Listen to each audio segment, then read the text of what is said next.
ಸ್ನೇಹಿತರೆ ಎಲ್ರಿಗೂ ನಮಸ್ಕಾರ.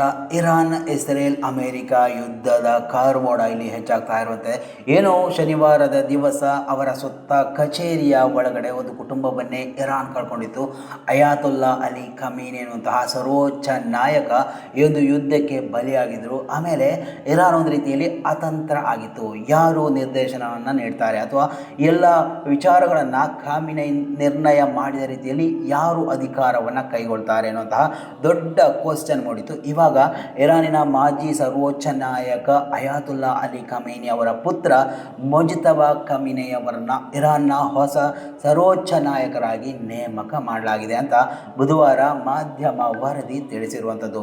ಇರಾನ್ನ ತಜ್ಞರ ಸಭೆ ಅಂದರೆ ಅಸೆಂಬ್ಲಿ ಆಫ್ ಎಕ್ಸ್ಪರ್ಟ್ಸ್ ಅವರನ್ನ ಉತ್ತರಾಧಿಕಾರಿಯಾಗಿ ಆಯ್ಕೆ ಮಾಡಿದ್ದು ಪ್ರಭಾವಿ ಇಸ್ಲಾಮಿಕ್ ರೆವಲ್ಯೂಷನರಿ ಗಾರ್ಡ್ ಕಾರ್ಪ್ಸ್ ಅಂದರೆ IRGC ಒತ್ತಡದ ಮೇರೆಗೆ ಈ ನಿರ್ಧಾರ ಕೈಗೊಳ್ಳಲಾಗಿದೆ ಅಂತ ಇರಾನ್ ಇಂಟರ್ನ್ಯಾಷನಲ್ ವರದಿ ಮಾಡಿದೆ.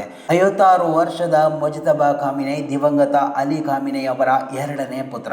ಹಲವು ವರ್ಷಗಳಿಂದ ತೆರೆಮರೆಯಲ್ಲಿ ಪ್ರಭಾವಿ ಶಕ್ತಿಯಾಗಿ ಕಾರ್ಯನಿರ್ವಹಿಸ್ತಾ ಇದ್ರು. IRGC ಹಾಗೂ ಬಸಿಜ್ ಅರೆಸೈನಿಕ ಜಾಲಗಳ ಮೇಲೆ ಆಳವಾದಂತಹ ಪ್ರಭಾವ ಹೊಂದಿದ್ದಾರೆ ಎಂಬ ವರದಿಗಳು ಕೂಡ ಇದೆ.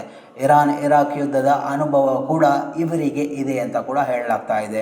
ಅಂದರೆ ಇರಾನ್ ಇರಾಕ್ ಯುದ್ಧ ನಡೆದಂತಹ ಸಂದರ್ಭದಲ್ಲಿ ಆ ಒಂದು ಅನುಭವವು ಕೂಡ ಈ ಒಂದು ವ್ಯಕ್ತಿಯ ಮೇಲೆ ಇವಾಗ ಇದೆ. ಅಂದರೆ ಈ ಒಂದು ಇರಾನ್ನ ಹೊಸ ಸರ್ವೋಚ್ಚ ನಾಯಕ ಆಗಿರುವಂತಹ ಮುಜ್ತಬಾ ಖಾಮಿನಿಯವರು ಇರಾನ್ ಯುದ್ಧದ ಸಂದರ್ಭದಲ್ಲಿ ಕೂಡ ಆ ಒಂದು ಅನುಭವವನ್ನು ಕೂಡ ಪಡ್ಕೊಂಡಿದ್ರು. ದೇಶದ ಭದ್ರತಾ ವ್ಯವಸ್ಥೆಯೊಂದಿಗೆ ನಿಕಟ ಸಮನ್ವಯ ಹೊಂದಿದ್ದಾರೆ ಅಂತ ಕೂಡ ಹೇಳಲಾಗ್ತಾ ಇದೆ. ಆದರೆ ಧರ್ಮಗುರುಗಳ ವಲಯದಲ್ಲಿ ಆನುವಂಶಿಕ ಉತ್ತರಾಧಿಕಾರದ ಬಗ್ಗೆ ವಿರೋಧ ವ್ಯಕ್ತ ಆಗ್ತಾ ಇದೆ. ಸರ್ವೋಚ್ಚ ಸ್ಥಾನಕ್ಕೇರಲು ಸಾಂಪ್ರದಾಯಿಕವಾಗಿ ಅಗತ್ಯವಿರುವ ಉನ್ನತ ಧಾರ್ಮಿಕ ಪದವಿ ಹಾಗೂ ಔಪಚಾರಿಕ ನಾಯಕತ್ವದ ಅನುಭವ ಮುಜ್ತಬಾ ಅವರಿಗೆ ಇಲ್ಲ ಎಂಬ ಟೀಕೆಗಳು ಕೇಳಿ ಬರ್ತಾ ಇರುವಂಥದ್ದು. ಇರಾನ್ನ ಸರ್ವೋಚ್ಚ ನಾಯಕ ಸ್ಥಾನವು ಶಿಯಾದ ಕೇಂದ್ರ ಬಿಂದುವಾಗಿದ್ದು ದೇಶದ ಎಲ್ಲ ಪ್ರಮುಖ ವಿಷಯಗಳ ಮೇಲೆ ಅಂತಿಮ ನಿರ್ಧಾರಾಧಿಕಾರ ಹೊಂದಿದೆ.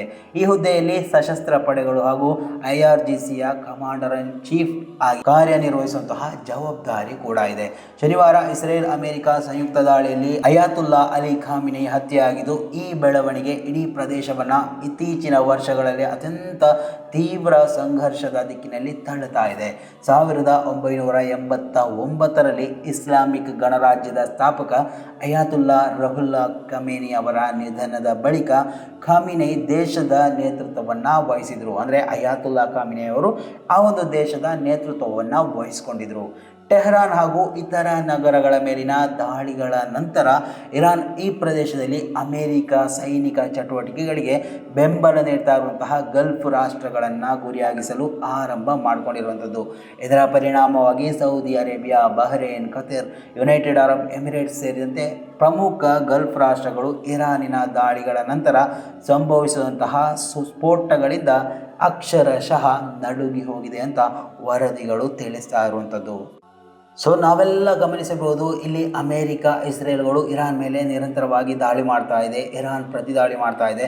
ಆದರೆ ಇದನ್ನು ಯಾವ ರೀತಿಯಲ್ಲಿ ಒಂದು ಸ್ಟ್ರೈಕನ್ನು ನಿಲ್ಲಿಸಬಹುದು ಎನ್ನುವುದರ ಬಗ್ಗೆ ಯಾರಿಗೂ ಕೂಡ ಒಂದು ರೀತಿಯಲ್ಲಿ ಸ್ಪಷ್ಟತೆ ಇಲ್ಲದೆ ಹೋಗಿರುವಂಥದ್ದು. ಅಂದರೆ ಯಾರಲ್ಲಿ ಒಂದು ಸಂಧಾನವನ್ನು ಮಾಡಿಕೊಳ್ಬೇಕು, ಯಾವ ರೀತಿಯಲ್ಲಿ ಯುದ್ಧದ ಆರ್ಥಿಕ ನಷ್ಟವನ್ನು, ಆರ್ಥಿಕ ಹೊರೆಯನ್ನು ನಿಲ್ಲಿಸಬಹುದು ಎನ್ನುವಂಥರ ಬಗ್ಗೆ ಅತೀವ ಗೊಂದಲ ಎದುರಾಗಿತ್ತು. ಇವಾಗ ಇರಾನಿನ ಆ ಒಂದು ಸರ್ವೋಚ್ಚ ನಾಯಕರಾಗಿದ್ದಂತಹ ಅಯಾತುಲ್ಲಾ ಅಲಿ ಖಮೀನಿ ಅವರ ಆ ಒಂದು ಸ್ಥಾನಕ್ಕೆ ಅವರ ಎರಡನೇ ಪುತ್ರ ಮುಜ್ತಬಾ ಖಾಮಿನಿ ಅವರನ್ನ ಇರಾನ್ ನೇಮಿಸುವ ಮೂಲಕ ಈ ಒಂದು ಸರ್ವೋಚ್ಚ ನಾಯಕರಾಗಿ ಆಯ್ಕೆ ಮಾಡುವ ಮೂಲಕ ಇನ್ನು ಮುಂದಿನ ದಿವಸಗಳಲ್ಲಿ ಈ ಒಂದು ಯುದ್ಧಕ್ಕೆ ಸಂಬಂಧಪಟ್ಟಂತಹ ಸಂಧಾನ ಕ್ರಮಗಳು ನಡೆದುಕೊಳ್ಬೋದು ಎನ್ನುವಂತಹ ವಿಚಾರಗಳು ಕೂಡ, ಬೆಳವಣಿಗೆಗಳು ಕೂಡ ನಡಿಬೋದು ಎನ್ನುವಂತಹ ಮಾಧ್ಯಮ ಪ್ರಕಟಣೆಗಳು ಬರ್ತಾ ಇರುವಂಥದ್ದು. ಸೊ ಸ್ನೇಹಿತರೆ, ಈ ಒಂದು ವಿಚಾರದಲ್ಲಿ ಯುದ್ಧ ಯಾರು ಮಾಡಿದರೂ ಕೂಡ ಅದರಿಂದಾಗಿ ಆ ಒಂದು ಸುತ್ತಮುತ್ತಲಿನ ಎಲ್ಲ ದೇಶಗಳಿಗೂ ಇದು ಅತ್ಯಂತ ಕಠೋರವಾದಂತಹ ಪರಿಣಾಮಗಳು ಬೀರುತ್ತೆ. ನಮ್ಮ ದೇಶಕ್ಕೂ ಕೂಡ ಇದರಿಂದಾಗಿ ದುಷ್ಪರಿಣಾಮಗಳು ಬೀರ್ಬೋದು. ನಿಮ್ಮ ಅಭಿಪ್ರಾಯಗಳನ್ನು ಕೂಡ ಕಮೆಂಟ್ ಮಾಡಿ. ಮುಂದಿನ ಮಾಹಿತಿಯೊಂದಿಗೆ ಮತ್ತೆ ಭೇಟಿಯಾಗೋಣ. ಅಲ್ಲಿವರೆಗೂ ನಮಸ್ಕಾರ.